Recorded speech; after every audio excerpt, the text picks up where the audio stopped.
Hi, welcome to part 2. And in this video, we're going to learn how to visualize your IELTS study plan using a simple tool called a Kanban board. Why? Because when you can see your progress, you feel more motivated, more confident, and more in control.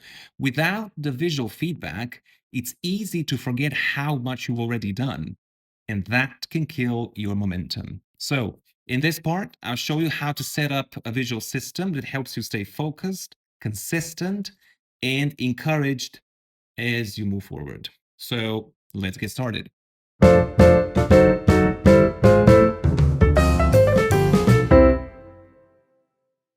Okay, so now you might be thinking, why do I need to visualize my progress? And the answer is simple. Motivation grows when you can see your progress. One more time. Motivation grows when you can see your progress. Meditate on that idea for a little bit. Remember in part 1, we talked about fitness trackers. It's the same idea. When you track your steps or your workouts, you probably like checking how you've done over the past few days. And if you see that you're hitting your targets, that drives you forward. It's exactly the same idea with your IELTS plan. Seeing progress leads to more progress. It builds momentum, it boosts motivation, and gives you confidence. The problem is, without visible signs of progress, we often feel stuck, even when we're actually improving. And this happens a lot in the classroom. Students study hard, but they don't feel like they are learning. Not because they aren't, but because they don't see their progress. They don't see it. You need some kind of confirmation, some reminder that you're getting better. And that's what visual tracking gives you. It makes your effort feel real. In fact, this is the main idea behind most productivity apps.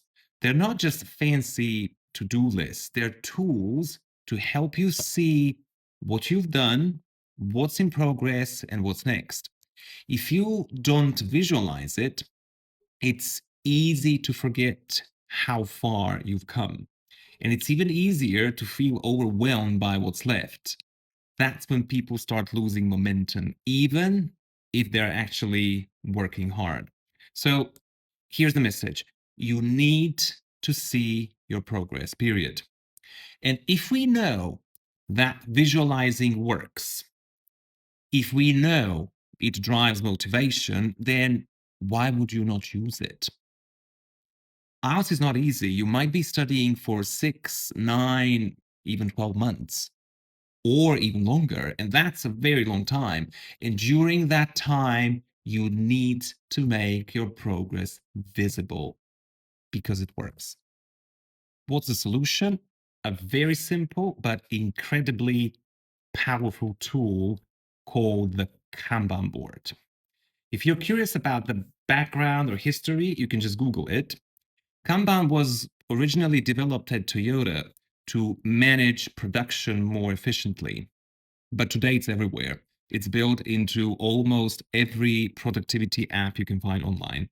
Why? Because it works. Kanban board helps you turn chaos into order. It gives your study plan a visual structure. And most importantly, it helps you see your progress right in front of your eyes. And don't worry, this isn't about learning another app or tool. It's simply about organizing your study tasks in a way that makes your progress visible. What you see on this slide is the most typical version of a Kanban board. It's just a board divided into columns, and each column has a label. In this version, we have backlog, this week, in progress, and done. Here's how it works. The backlog is where you keep all your planned study sessions or tasks, everything you want to do, but you haven't scheduled yet. When the week starts, you decide what you work on. So if you schedule 3 study sessions for the week, you move 3 cards from backlog to this week. Then, when you start the study session, you take the card and move it to in progress. While you're working, the card is your guide. It tells you exactly what to do in that session. When you're finished, you move the card to done. Simple as that. Then you repeat. Next session, a new card from this week goes to in progress and then to done when it's complete. As you plan new sessions, you keep adding them to the backlog. So the board is sort of always alive. It evolves with you. This structure is called a workflow. And while you can change the column names or add more steps, I recommend starting with these 4: backlog, this week, in progress, and done.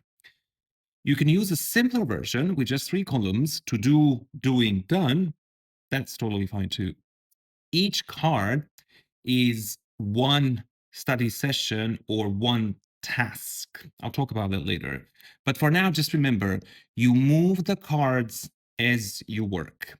And as you do that, you see the flow. You see things moving forward and you see your progress. Now, the question is, what exactly goes on a Kanban card? To really understand this, you should watch part 1 of this video series because we talked about how to plan your study sessions using smarter goals. But here's the short version. Each card should include the date, time, and place of your study session, and most importantly, a checklist of the tasks you need to complete. These tasks slash mini goals should follow the smarter guidelines: specific, measurable, achievable, relevant, time bound, and evaluated and reviewed. Uh, my suggestion is one card, one study session. If you're planning a 2-hour study session, your card might include 3 or 4 tasks depending on what's realistic in your case. But this doesn't always have to be a full session. In your backlog, you can also include individual tasks that you want to remember. For example, you can write, do a mock test, or review passive voice. You might be in the middle of a study session and suddenly think, oh, I really need to practice academic vocabulary for graphs. Great. Just write that on a new card and drop it in your backlog. Think of the backlog as a big container for all your study ideas and tasks. If something comes to mind, don't lose it. Write it down, put it on a card, put it in your backlog. Later, when you're planning your future study sessions, you can pull from the backlog and turn those cards into full sessions. So again, each card should have a checklist of tasks. Cards in your backlog can be either full study sessions or just small tasks that you want to include later. That way, your board becomes a living system that grows with your learning process. What you see here is a sample IELTS study week using a Kanban setup. It shows how your board might look once you've planned your first week of study sessions. In the backlog, you notice cards for individual sessions, but also cards for practice tests. That's important. If you haven't already, please watch the video How IELTS Preparation Works, where I explain how to organize your study plan as a mix of study sessions and practice tests. Now, Look at the cards in the this week progress and done columns. You'll see that each one is clearly labeled with a topic. That's intentional. Your IELTS preparation should be organized around common IELTS topics. Again, I explain all of this in detail in another video, and you'll find the link in the description below. And there's one more thing I want you to notice. These sessions follow an input-output structure. That means you start with receptive skills, reading or listening about a topic, and then you move on to productive skills like speaking or writing about that same topic. You can do this in a single session or do a few sessions of input and then move on to output. Remember, you stay on the same topic.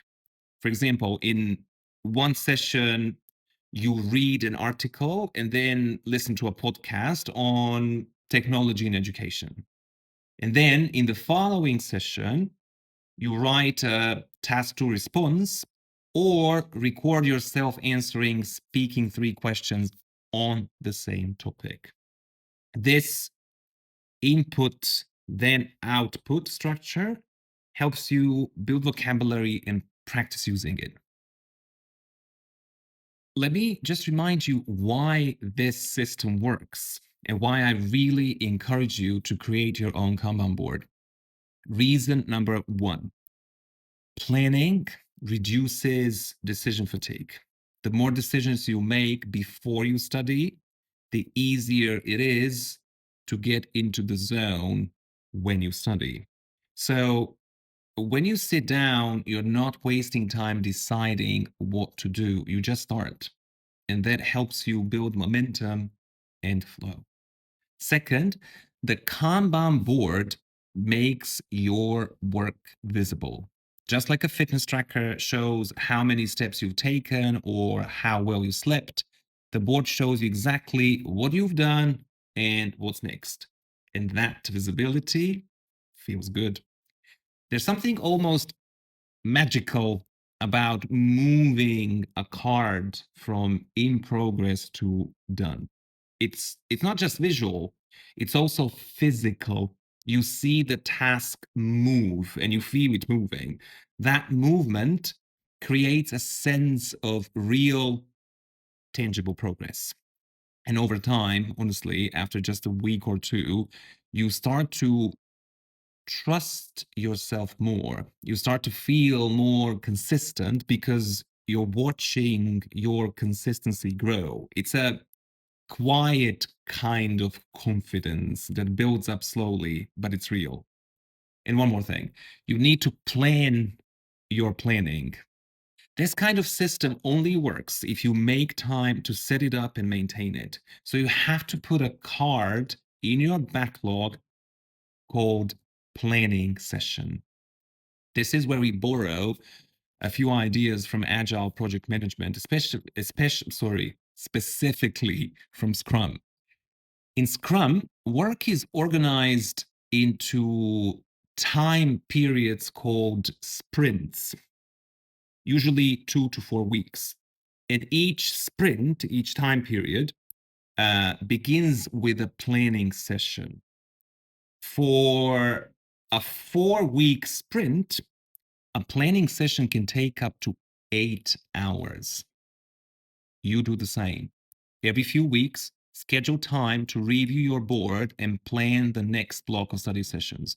So your backlog should include study sessions, practice tests, random individual tasks, and also planning sessions. Okay, let's get practical. To build your own Kanban board, you'll need, obviously, a physical board, ideally a pin board, or even just some wall space. You don't actually need a board. You need some paper, ideally sticky notes or larger post-its, and some pins or tape to hold your cards in place. And that's it. Start by dividing the board or wall space into columns and label them clearly. Again, the basic setup I recommend: backlog, this week, in progress, done. But feel free to adapt this to your workflow. For example, you could add a column called in review after done for study sessions you started but didn't fully complete, or ones that need some kind of a follow up task. It's your board. Design it in a way that makes sense for you. Now, if you prefer to go all digital, there are plenty of great tools out there. Trello is a very intuitive option and great for beginners. Then you have ClickUp, Asana, Notion, Monday.com.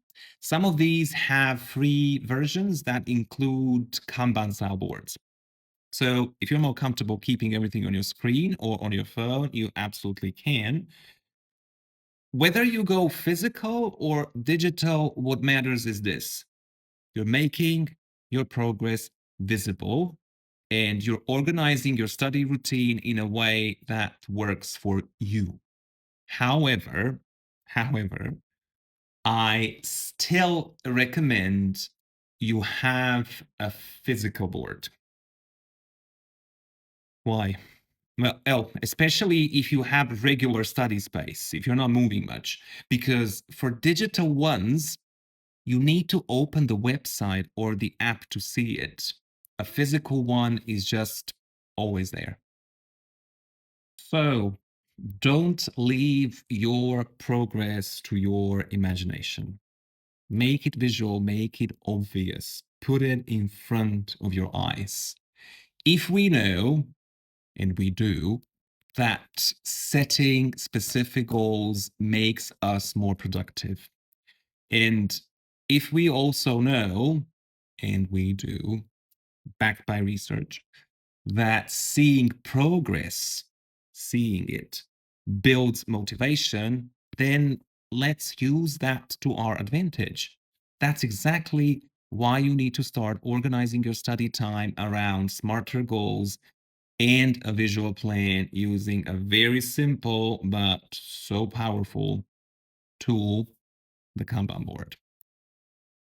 Trust and believe, if Toyota, one of the most efficient companies in the world, built their entire production system using Kanban principles, it will absolutely work for your IELTS preparation. So, once again, I really encourage you to make your Kanban board today. It doesn't have to be perfect or elaborate. Just start with something basic and let it grow with you. And who knows, you might soon find yourself using Kanban not just for IELTS, but for your whole life.